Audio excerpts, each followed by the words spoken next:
everyone. Hello, my beautiful people. It's your one and only Lady Joe. If you have not subscribed, what are you waiting for? My darling people, today's topic na a bat one video I see for Mommy Yore one of Paris. Oh, not that one don't happen again. No. More I can listen to what one guy talk say. Boys for Italy and Germany saying our Pampers they can't wear. I was like, hey, while I be like bicycle. For this in Germany, where me they? Now in me they wear Pampers. Me I never hear them before. Now say make I come share them with my ogbonge people. Oh. Say, somebody saying a Pampers. Now boys and the girls they wear boys and the. Boys for Germany and Italy, say na Pampers they can't wear. More na listing, no. The Pampers, especially Germany and Italy. Me Germany, Italy, Pampers yellow. The Pampers, we will at presently now. We could be my way, we any time, but yeah. Hello. Now, Mommy Yore now they ask and say, you mean say Pampers? Now, boys for Italy and Germany they wear. He say yes. Now, Mommy Yore can say you too. Now you see they use. But now listen to your response. Oh, Pampers. He say he know they use Pampers. How you can tell no say boys for Italy and Germany they use Pampers? Me want me when you Pampers yeah. I was say where you Me is when the boy me when the boom nearly also hey Nigeria ma. That's me Cameroon. Now, Mommy Yore can ask and say your friends too see they wear Pampers. He say some of your friends too. He say and the Cameroon people too that they wear Pampers. That is for Nigeria, especially we do. He said Nigeria's many where they wear Pampers. He said especially Bini men. If you saw it, do. Yeah, Pampers. He said Ishan and Bini that they wear Pampers. Carbona, we are seeing Igbo. Igbo, Elemina Kabia, we street. Igbo, here came my way, I'm well. He said both Igbo boys too that they wear Pampers. That is for boys. Igbo boys that they wear Pampers. Here came my way. He can't go one is a winning it. Here came our way, no other items are yeki.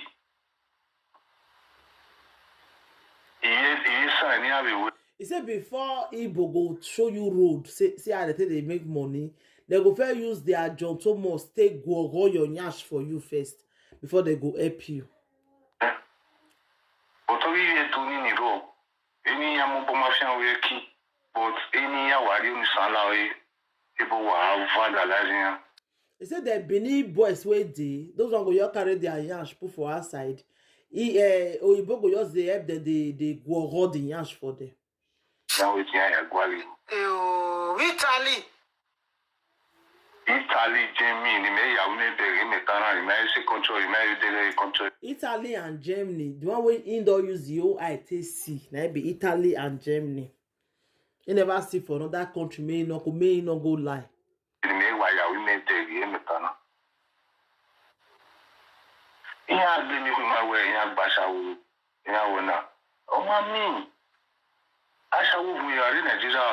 is no way in Asha. Most of he said that they blame our girls, say that they do Igbiagia, that they do opio. He said me they not he said it not mean because no way as she not they for it in Nigeria, it they everywhere. So you know blame girls when they do all those things. But our men it most of it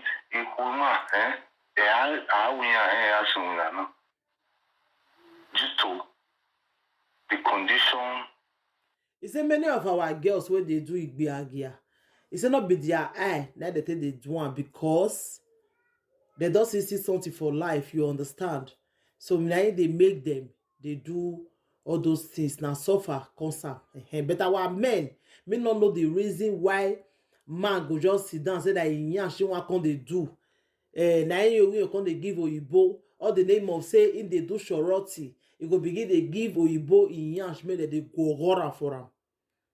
In your family, it's what to be assigned everything. I didn't do the one you said. Yes, so every time I win, I don't know. Yes, when I me, I will not need me as well. Moreover, where any time, I don't know where say any time. Just that all who now the boy, we know the good one gone. But to be I He say no matter how bakers go big rich. He say he gets what you take wash and go think go see close again. But for men, no. They are all door open, it don't open. Now in the talk so. hello, brother. If near yak be alone, me, we are low alone. Now when me can say what did they wash am?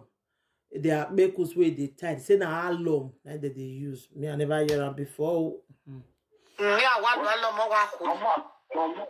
no man, ni yana condemn you kuna ni na washa u ni atawasha u iya in one do abele ni most of this our people in Europe in yana do anyemo be if not for ko 3. If not so carry am mo. anyemo be Why no kind now? But what I was say we want me mo. He say these girls whether they use whether they spoil their names so this same man I they talk so. He say most of the children way for Europe today now the Igbiagia born for them. The people, the women whether they spoil their name, say that they do Igbiagia. He say now there, I see make our men see get children for Europe so. If not, why me mo? of course iya anyemo be any other way most of them when do condemn and away asha with this one asha with that one Igasha we have in ya dey we bona. He say most men where they spoil women, they say gay women oh that they do Igbiagia or that they do this one oh. He say na the money that Igbiagia money now they take carry they come Europe so. One of the is that where we na we big nene big.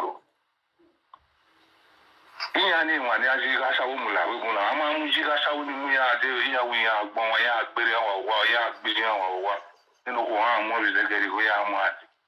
None of that come to me where any time people I'm about one do a man why.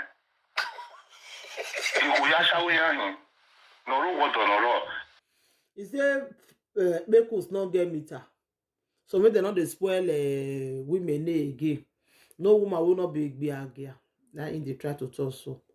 Only at a classic show, only receipt in a normal show. Well, why? He said the one way they husband asked for inside, now those not be plastic ashy. Then the one way they I think talk just now, the one way they where they single, those on a local ashy. Now my mommy you know all of them. We are not decision here, and one married thing to Inkusuro, here, friendly motor 30% in Nigeria. Here, so when you are with you, and we are here to go with the book by when minutes satisfied, here we carry winners. So, why maybe always are near that condemn women. They do those things for purpose. And moreover, it's when we are one. Even we are where we need to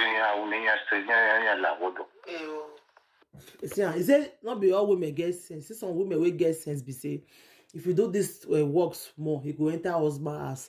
But some they'll just continue to they do and they go like say they carry the thing for contracts. They don't go green stop again. He said so some women get sense or not get sense.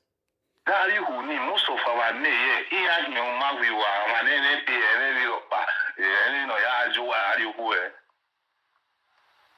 oh, you know, but 40, 50 years now, it could know who know we have to be very low.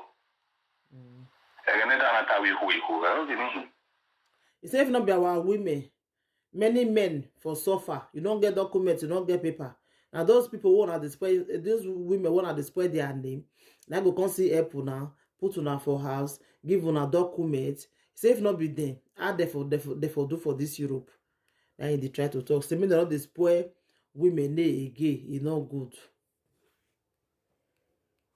Again, now they be like 40, 15 oil low where we born where in Nigeria 10 years, but we born where we born maybe when I be like 40, 15 we keep on young oil low.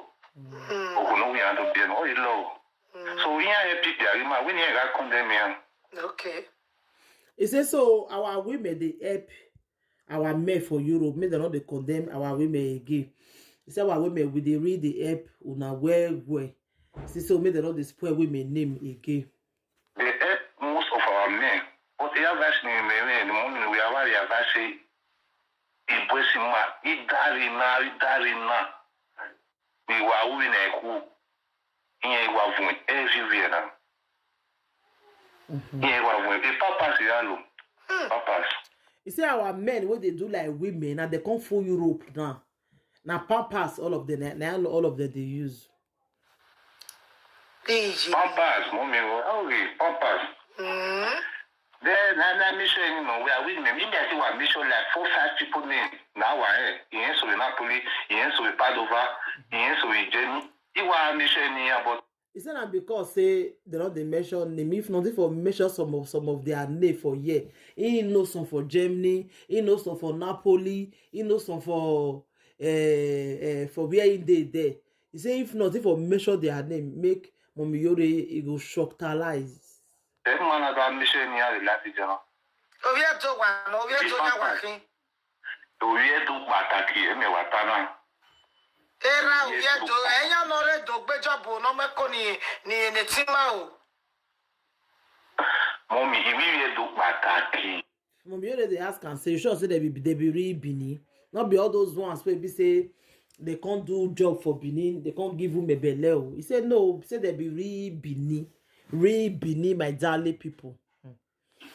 There was one guy, there was one guy who I appreciate to work with video work, but he's not here with you don't know, or see or to be a most of them Papa say hello, mommy. Ina picture we mutiane ina picture go we video me. Now we are going to appreciate boy money 10 years, mommy. I was already billing. We are actually buying my he say again one way Mommy Yore call they appreciate say sing for her. He said no one measure his name, but Mommy Yore know. Say na Pampers that one see the wear too. Say get one way for your measure his name. Now many people for your know that one, but you know one measure his name. Yeah. Oh yeah. The Pampers okpa. Mommy say we met me. You will me ya we met bege metana.